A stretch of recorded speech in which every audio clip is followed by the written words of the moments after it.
Tell me your full name, including your maiden name. Dorothy Preem Warren. Dorothy, you were blessed to have been baptized and confirmed at Immanuel Lutheran Church, Pflugerville, and your grandparents and parents attended. So tell me a little bit about, as a child, what you remember coming to the sanctuary. Well, number one, we had to be quiet. And that was difficult for the children in that day and time. The men sat on the right side and the ladies sat on the left side. What did your mom or dad wear to church? They always had, Daddy wore a suit, but he didn't come very often. He had too many chores to do on the farm. But Mama would always wear her best dress, and this was the age where you wore a hat and you had gloves and you wore stockings, or they didn't call them hose then, they called them stockings. Okay. So do you remember Sunday school? I do. My mother was adamant that we go to Sunday school. We could fake being sick. If our temperature was 100 or more, we could stay home. If it didn't make 100, we had to get up to get dressed and go to Sunday school and church for Luther and I. So that was mandatory. It wasn't optional. Okay, And I enjoyed the lessons that we got. That's one thing I liked about the Lutherans. We had little pamphlets, and my favorite was the one of Jesus with the staff and the lamb. You remember the story about 100 lambs and one strayed, and Jesus left the 99 to pull in the last, get the 100th lamb to come back into the fold. And I kept that Sunday school lesson for years. And each Sunday we'd get a little lesson like that. And I really appreciated those, enjoyed those. And I was probably first grade when all of this happened. What facility did you have Sunday school? I beg your pardon? Where did you have Sunday school? Oh, we had it in what you call the auditorium. That was a marvelous building. If any of you've ever traveled to Nashville, Tennessee, and visited the original Ryman Theater, that's what our Sunday school building looked like. It was a wooden structure, and it was large. It had a stage, and it had a big middle section, and it had two side sections. And it was sloped, so people on the back row could see all the way to the front. And it was all wood, and they were wooden benches, and they were fastened to the floor, and the seat would fold up if need be. And then behind that was another big room where we had our confirmation classes. And our confirmation consisted of 2 years. We'd start when school started, and we'd end at Palm Sunday at Easter. And we had to go for 2 years, and it was just a lot of memory work. The 10 Commandments, the Apostles' Creed, we had to memorize the books of the Bible and many other things. And it was cold in the wintertime. We'd sit there on Saturday morning just freezing. The coal heater was burning, but it didn't warm the building. So we sat there in our coats. We'd start about 9 and end up about noon. And that went on for a long time as far as we kids were concerned. They also had a kitchen back there that occasionally the women would have. I don't remember the kitchen. You don't remember the kitchen. I remember turkey dinners in my time there. It also had a balcony. Did you ever go up in the balcony? No, I didn't ever go up in the balcony. It was kind of a locked door, but it had even another. Well, and it was so big that several Sunday school classes were held throughout the auditorium. After we were confirmed, we were encouraged to participate in things like choir and Sunday school and vacation Bible school. That we were encouraged to participate in all of that. And Nelda Pfluger invited me to help her with her class. Okay, what about on the stage? Did you ever see any plays in that auditorium? No, I didn't. Okay. No, but well, our Luther League would meet there once a month, and we'd play bunco in front of the stage. Okay. Did you ever hear stories from your grandparents on when they came to church here?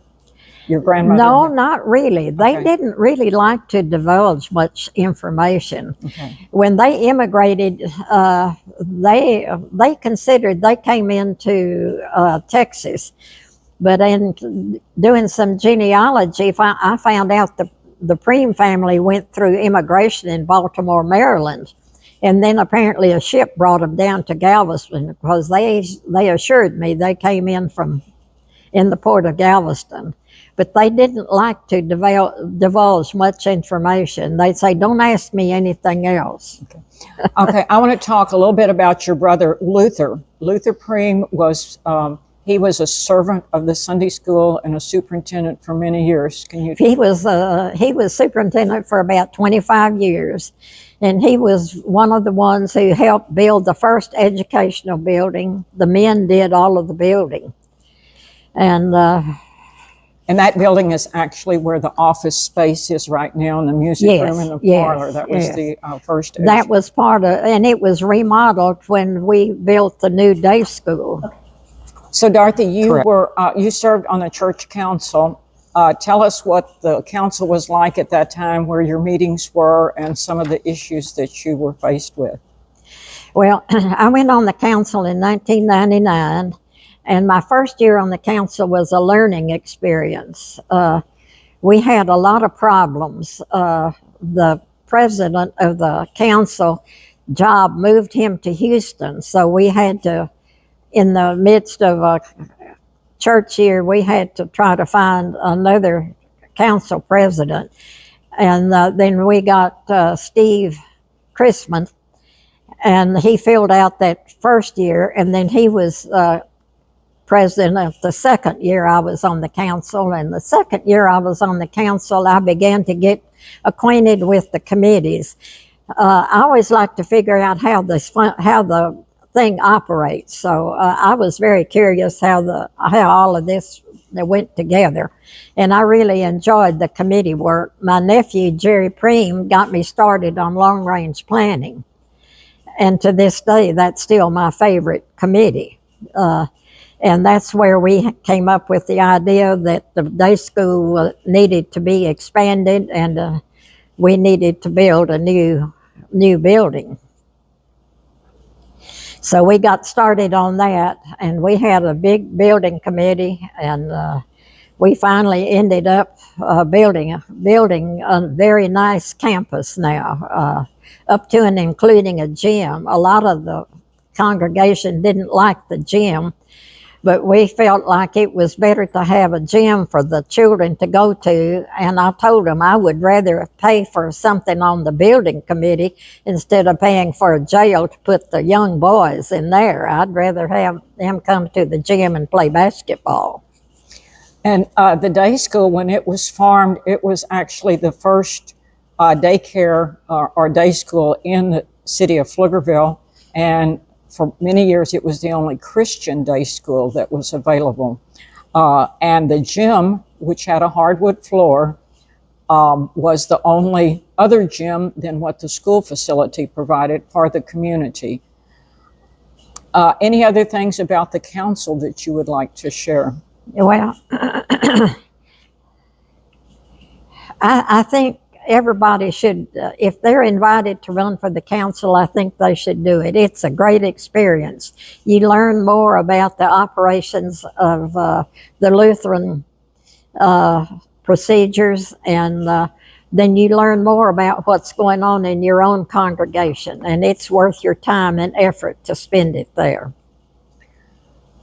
When you worship on Sunday, you frequently or nearly all the time go to the chapel. Tell us a little bit about chapel worship. Well, I first became acquainted with the chapel when my mother was still alive and Luther wasn't available to take her to church. I would bring her to church, and that was when Pastor Milbrad was here. And in due time, Pastor Kramer made the stained glass windows, and it's very comfortable. It's got comfortable chairs, and it's got a beautiful screen, and it's very comfortable whenever you have physical limitations. What do you think makes this church so special? Because it's been here a long time. It shows that the people who live in this community want it to continue to be here, and they support it, so that's a good thing. You mentioned that you were on several different committees in the long-range planning. How did committees used to work when you were on the council? Well, we would, the committee night was the second Tuesday of every month, and we would gather, and the pastor would open it with a prayer and a little discussion, and then each committee had the opportunity to get up and tell what was going on in their committee. And after that, then we broke off into our separate committees and furthered our decisions and discussions. But gathering everybody together like that in one unit was really good, I thought. I want to go back to confirmation. Did you have an oral exam at the end of your confirmation? Oh my, confirmation day was very traumatic. We girls all had to wear white dresses, and I believe gloves, I don't remember for sure, but we had a gardenia corsage. That was before air conditioning. It was hot in May. And we had to walk down the aisle. The girls sat on the left of the altar, the boys sat on the right side of the altar, and the pastor asked each person a question about the Bible or what we had learned in confirmation school, and we had better know the answer. And all of us were nervous and scared, but we all knew the answers because he'd worked us pretty hard. He made sure we knew what the Lutheran religion was about. Who was your pastor for confirmation instruction? Knock, Reverend Knock. And he was here many years as our pastor. He was the only pastor I knew for many years, yes. Okay. Did you get a confirmation gift? From my sponsors, yes. Okay. Again, your baptismal sponsors they nearly took a vow to help the children until they got to confirmation, and then the sponsors were also important on that confirmation day. Yes, they were, and they even went so far as to they would come visit me on my birthday and bring me a present on my birthday. People had a strong feeling for religion in that day and time. And on your birthday and at Christmas, I would always get a gift from my sponsors also. Mm-hmm. Absolutely. Yes. Tell me about any of the other events in the church that you have enjoyed participating in. Well, as a young person growing up here, I enjoyed the picnics we had in Pfluger Park. During that time, there was an area there where we could go. It was usually held in May, and we could go wading in the creek. And that was a lot of fun. And of course we had food and we had other children to play with, and it was always good. And the people would sing. So they'd have somebody to play an organ and they would sing. And it was just our Sunday school picnic was always something we looked forward to. So it was held on a trailer, was where the pastor would stand when I went to the park. And then in the afternoon, you would have hamburgers and ice cream. If you came to Sunday school, you got a ticket. So you got the ticket from your Sunday school teacher in the afternoon, and you turned that in and you got a little Dixie cup of ice cream. And people played games and played dominoes in the afternoon. Oh yeah, the adults played dominoes. Or cards, whatever they wanted to. They just passed a good time out in the park. And it wasn't quite so hot then either. It got warm but hot, but not as hot as we have been recently. Was your mother ever in like the Ladies' Aid or any of the women's group? No, she was strictly a farm wife, and she was needed to help my daddy on the farm.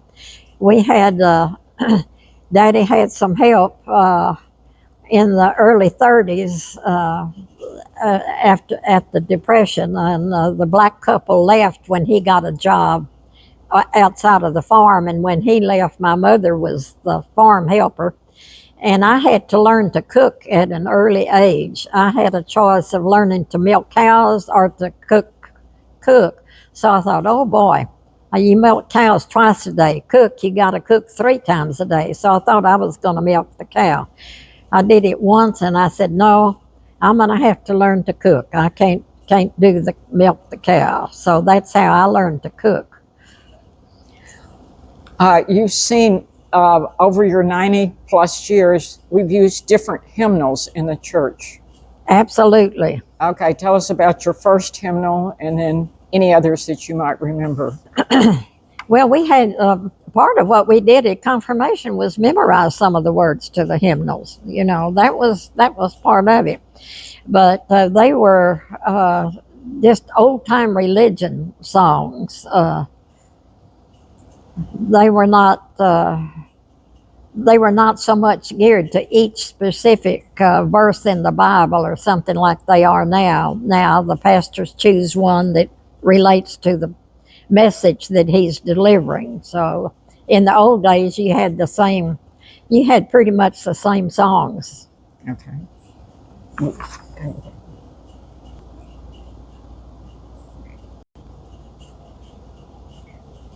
So in Luther League, tell us some of the activities that you did. Well, they would meet once a month, and we'd play games in the Sunday school building, or what I call the auditorium. And then in the fall, T-Boy Timmerman would get his tractor and trailer and fill it up with hay, and we could have a hay ride. And I was going to school in Round Rock, and I could invite my boyfriend to come be with us, and I thought that was very kind of T-Boy to let my boyfriend come, and we enjoyed the hay rides very much. That was usually in October. And then they would, Luther League would do something at Christmas. They'd have a program at Christmas, and I didn't ever go out of town when they had out of town meetings. Some of the people I knew did, but I didn't. I was working at the drugstore in Round Rock then, so that was my off time. If I wasn't in school, I was working at the drugstore. Did Luther League have a New Year's Eve program at that time? I don't remember. Okay, because that was, okay. Other issues maybe when you were church council president, there was one time when the cross fell off the church with lightning. Do you remember that one? No. Okay. The roof of the church? Oh, well, we've had roof issues during the time I was on council. They replaced the roof. I guess they replaced it another time since then, haven't they? The only time I remember was when Walt Smith and Norma had that initiative to raise money. Yeah, Walt Smith was the chairperson that raised the money for the roof. And that was a lot of money at that time, because that original roof. The way the church operated in that day and time, they raised the money before they built something. But when we had to build the day school and make the major improvements, that we had to get a loan for that. And during the time I was on the council, we had to get a loan to build that day school and the gym. And the president of the council and the treasurer had to sign the loan. So that's one of the activities that I did. And once a loan was paid off, we had the burning of the note. That was a great day. Yes. Okay. Any other topics that you can think of? Well, I'd like to think that my activities at this church is a way of paying back to my ancestors. I have 3 great-grandparents buried in this cemetery. August and Henrietta Preem in the 1930s. Before that was Juliana Hebby Wagner. She was buried in 1904. And then the Preems in 1933. And then my grandparents, Adolph and Bertha Hebby Preem, in the late 60s. And then my brother Luther in 94. So I have a lot of aunts, uncles, and cousins in this cemetery. So I feel like this church is my home church, and I should do everything I can to help it and support it and be active in it. You also can reflect back on technology in this church.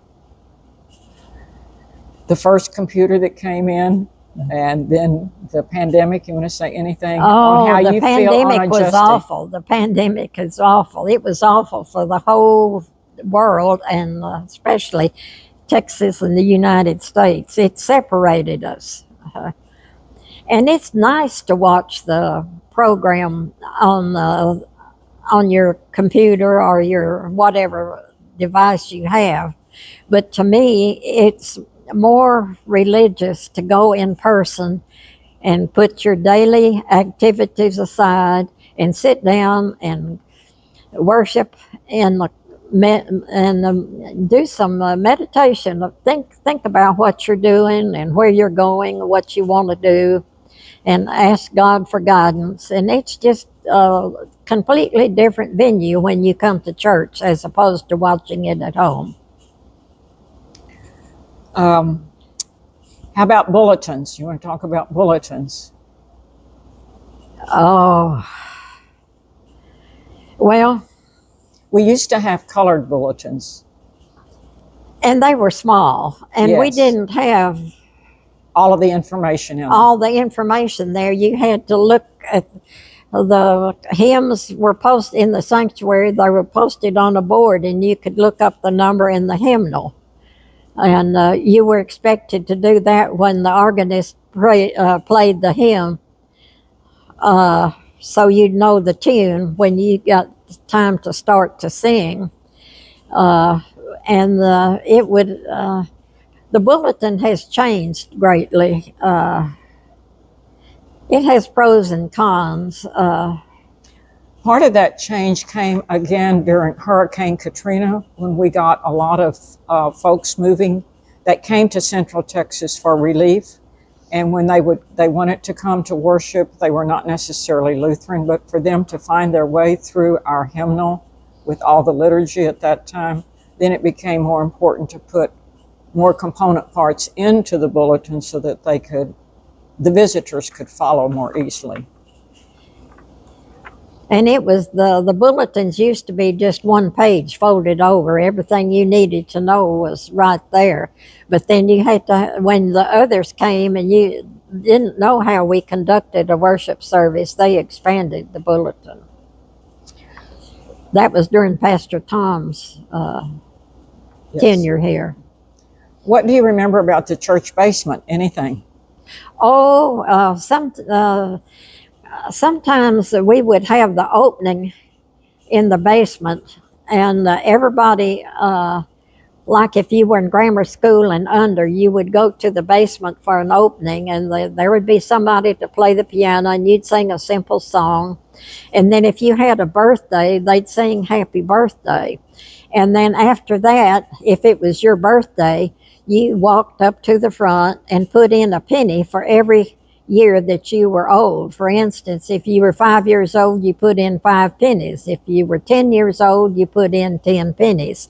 And it was something that you looked forward to for your birthday. And that little church, it was a church. It was a church. And it's down in the historic case in the parish hall now. And we'd sing songs that we knew. They had us memorize a lot of things. That's what we used to do. Instead of having everything printed, we had to memorize things. That's true. That's true. Okay, is there anything else that you would like to talk about? I would just like to encourage people to accept an invitation to serve on the council or the call committee or to serve on any committee. Each person has something they can give, and they need to give. We share our time, talent, and treasures. And the time and talent comes under the being a volunteer to do so many things. And if you don't volunteer, you don't feel like you're part of the group. When you volunteer, you feel like you're part of the operation. So serving on the call committee, you have an experience on how the Synod works. Would you like to talk about that? Well, I served on 2 of the call committees out of the last 3. And the Synod sends you the names and applications for the usually 3 candidates. And you can either accept or reject those and ask for more. The first call committee we were on, they refused to send us another group. They said they didn't have another group. Well, the second call committee, we insisted they send us more applicants, and that proved to bring us to a good pastor that I think we have now. And I really think we had a good call committee, and thank Mark Sassman for being the chairperson for that committee. And it took us almost 4 years to get Pastor Matt here. So we met regularly. We worked hard. That was a long call committee. Great. Okay, if you don't have anything else. Okay. Go ahead, tell me. Well,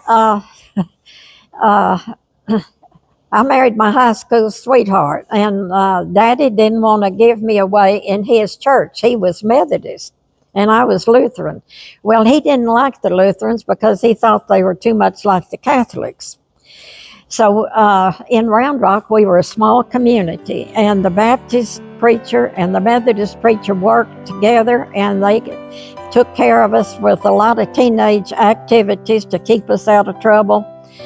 And so we asked the Methodist preacher if he'd ask the Baptist preacher to marry us, and he said he would. And then my daddy said yes, he'd give me away in the Baptist church. So that's how the Lutheran girl and the Methodist boy got married in the Baptist church in Round Rock. Thank you, Dorothy, for your time and for your stories and for the servant heart that you have and have given so much to Immanuel over the decades, 90 plus years, and you still come every Sunday. You still come to Tired and Retired. You go to Oktoberfest. You come to whatever's happening. As long as somebody will pick you up, you're going to be here. As long as I get a ride and something's going on and I'm available, I want to go. Well, that's good. And I feel like Immanuel is a safe place to go. And I'm so glad we have that committee of people, the police, the security team. I'm so glad that we have the security team. It makes you feel much better when you arrive on the premises and see men walking around. That deters people from coming up and doing mischief.